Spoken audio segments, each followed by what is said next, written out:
नमस्कार। मैं राकेश वर्मा आप सभी का स्वागत करता हूं आपके अपने परिवार एसएन गुरुकुल पर। बिहार में शिक्षा विभाग से जुड़े हुए अनंत समस्याएं हैं, अनंत समस्याएं। कोई शिक्षक बन चुका है तो उसे ट्रांसफर को लेकर के समस्या है या फिर उसे वेतन को लेकर के समस्या है, वेतन विसंगति को लेकर समस्या है, लेट लतीफ वेतन आने को लेकर के समस्या है।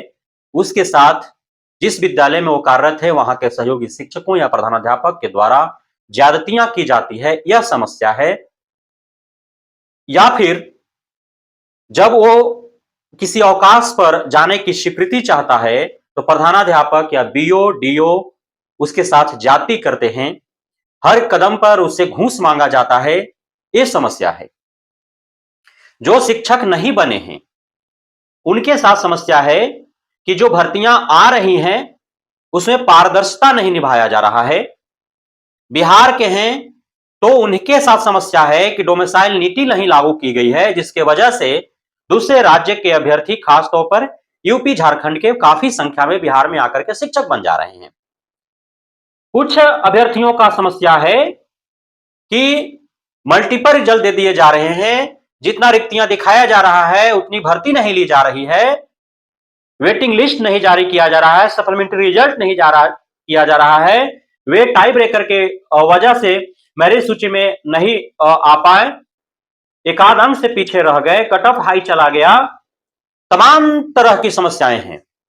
लेकिन आखिर इन समस्याओं का समाधान क्यों नहीं सरकार या विभाग कर रही है? और सच्चाई यह है वो जितने भी ये सारे समस्याएं हैं वे दशकों से हैं और दशकों तक रहेंगे। ये समस्याएं समाप्त नहीं होने वाली है। इसके पीछे का मुख्य कारण यह है कि भले ही सभी शिक्षा विभाग में कार्यरत शिक्षकों या फिर शिक्षक बनने की चाहत रखने वाले अभ्यर्थियों की ही समस्या है, लेकिन जो समस्या जितने लोगों का है उतने ही लोग अपने अपने समस्या को लेकर के अलग अलग लड़ रहे हैं, संघर्ष कर रहे हैं, कई भागों में बटे हुए हैं। कोई वेतन विसंगति को लेकर के लड़ रहा है, कोई ट्रांसफर को लेकर के लड़ रहा है, कोई डोमिसाइल को लेकर के लड़ रहा है, कोई सप्लीमेंट्री रिजल्ट को लेकर के संघर्षरत है, कोई अन्य मामलों पर संघर्षरत है। मतलब एक प्लेटफॉर्म पर सारे समस्याओं को लेकर के सारे शिक्षक या शिक्षक अभ्यर्थी संगठित नहीं हो रहे हैं, जिसका नाजायज फायदा विभाग या सरकार उठा रही है और किसी का मनोकामना पूर्ण नहीं हो रहा है। सारे समस्याएं यूं ही बरकरार है और वो दशकों तक बरकरार रहेंगे। सरकार चाहेगी तो डोमिसाइल नीति लागू होगा। आप चाहे जितना भी ट्विटर पर कैंपेन चला लें, जितना भी आप सोशल मीडिया के माध्यम से दबाव बना लें, सरकार को दिखेगा फायदा उससे, चुनावी फायदा। और क्या फायदा हो सकता है? हो सकता है कि टीआरई 4 में डोमिसाइल लागू इसलिए कर दे कि उसका जो है आगे विधानसभा चुनाव है, बिहार वाले खुश हो जाएंगे और फिर से जो अभी सरकार में हो सरकार में बने रहेंगे कंटिन्यू अगले विधानसभा चुनाव जीत करके, और फिर चुनाव जीतने के बाद जब आए तो फिर से डोमिसाइल हटा दे। हो सकता है। सप्लीमेंट्री रिजल्ट हो सकता है कि दे फिर न दे। तो सरकार का मनमाना है ये। अब बताओ कि आज कितना शर्मसार कर देने वाला दृश्य सामने आया। एक ही विद्यालय में कार्यरत किन्हीं शिक्षकों का प्रत्येक माह का वेतन 80,000 रुपए है, या जिनका नहीं है उनका अगले साल से हो जाएगा, चूंकि 8वां वेतन आयोग लागू हो जाएगा। और कई वर्षों से कार्यरत जो सरकारी विद्यालय में पढ़ने वाले छात्र छात्राओं के स्वास्थ्य का ध्यान रखते हैं, जो छात्र छात्राओं को स्वस्थ रखने में अहम भूमिका निभाते हैं, जिन्हें शारीरिक शिक्षक सह स्वास्थ्य अनुदेशक कहा जाता है, मालूम है उन्हें सैलरी कितना मिलता है प्रत्येक माह?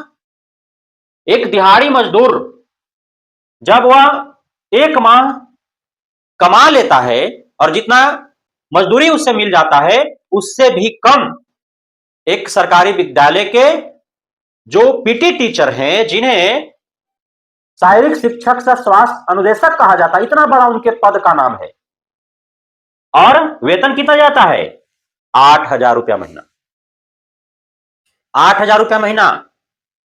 उनका यदि कोई परिवार का सदस्य, उनका भाई होगा, भतीजा होगा, आस पड़ोस वाला जो दिहाड़ी मजदूरी करता होगा ना, वो भी उससे अच्छा मेंटेन में रहता होगा, और शर्म आती होगी स्वास्थ्य अनुदेशक को, शारीरिक शिक्षक को अपने आप पर, कि समाज तो हमें शिक्षक कह पुकारता है, प्रतिष्ठित गरिमामय पद हमको दे रखा है, लेकिन हमारा भाई है, भतीजा है, आस पड़ोस का, जो जा करके डेली दिहाड़ी मजदूरी कर रहा है, वो अपने परिवार का भरण पोषण जिस स्तर से कर रहा है, अपने बच्चों का लालन पालन जिस स्तर से कर रहा है, वह स्वास्थ्य अनुदेशक, वह शारीरिक शिक्षक नहीं कर पा रहा है।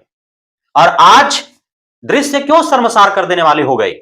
इसलिए कि ये सारे स्वास्थ्य अनुदेशक जो है, शारीरिक शिक्षक जो है, अब कटोरा लेकर के सड़कों पर उतर गए। बताओ, जहां एक तरफ हमारे प्रदेश की मुखिया प्रगति यात्रा पर पूरे जिला मुख्यालयों का, पूरे बिहार भर का भ्रमण कर रहे हैं और पिछले 2 दशक में अपने द्वारा किए कार्यों का प्रदर्शन कर रहे हैं, ये जो आपका प्रगति यात्रा हो रहा है उसके माध्यम से, ये देश प्रदेश देखे कि बिहार में नीतीश कुमार ने कितना विकास किया है।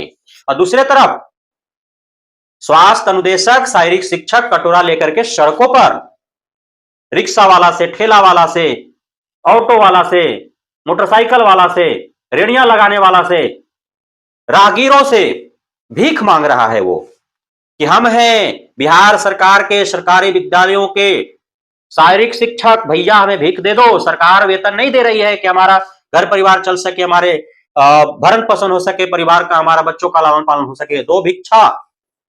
इतना शर्मसार कर देने वाला दृश्य है, लेकिन सरकार के पास शर्म तो है मगर आती नहीं। और इनके लिए कौन आवाज बुलंद करेगा आखिर? कौन?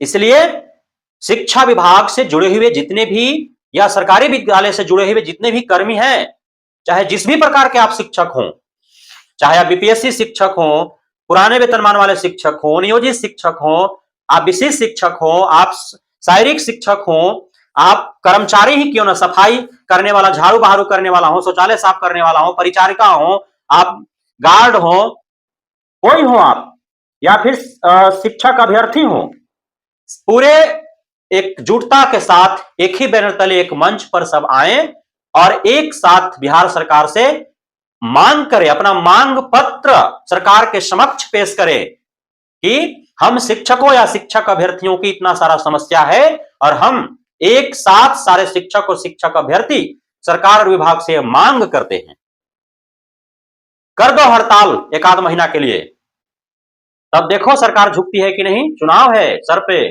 झुकेगी सरकार, लेकिन बड़ा कदम उठाना पड़ेगा।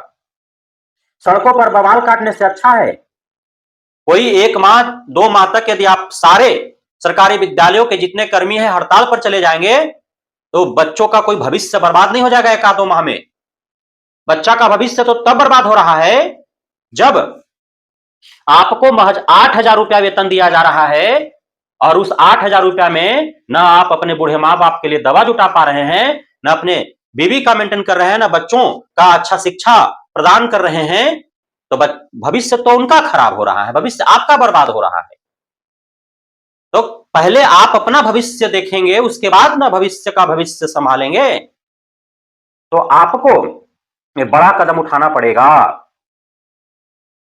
1 महीना, 1.5 महीना, 2 महीना तक आप आराम से हड़ताल पर चले जाओ, सभी एक साथ एकदम, जितना सरकारी विद्यालय में कार्यरत हैं। स्वास्थ्य अनुदेशक के, सरकारी शारीरिक शिक्षक के साथ कोई खड़ा हो रहा है? कोई नहीं। अतिथि शिक्षकों को लात मार के निकाल दिया गया, बेचारे अल्प संख्या में वो थे, यहां से शिक्षा विभाग से के पाठक निकाल दिए और वहां जब मुख्यमंत्री के आवास पर मिलने गए तो वहां से उनका गार्ड लोग मार के भगा दिया। जाए तो जहां, कहां बेचारे, उनको कोई साथ दिया? सप्लीमेंट्री रिजल्ट की मांग कर रहे हैं अभ्यर्थी का कोई साथ दे रहा है? डोमिसाइल की मांग अलग कर रहे हैं अभ्यर्थी, इसका मांग अलग कर रहे हैं अभ्यर्थी। टीआरई 1-2 में जो अनियमितताएं हुए हैं उसका मांग अलग कर रहे हैं अभ्यर्थी।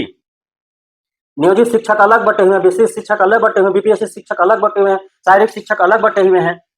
तो ऐसे बटे रहिएगा तो सरकार तो आपकी कमजोरी समझ चुकी है कि सब बटे हुए हैं। अब इसीलिए तो सरकार ने अलग अलग डिवाइड कर दिया है। किसी को पुराना वेतनमान वाला बोलने लगा, किसी को बीपीएससी बोल रहा है, किसी को नियोजित कर दिया, किसी को विशिष्ट बना दिया, किसी को शारीरिक शिक्षक कर दिया। काहेला कि आप अलग अलग बटे रहिए।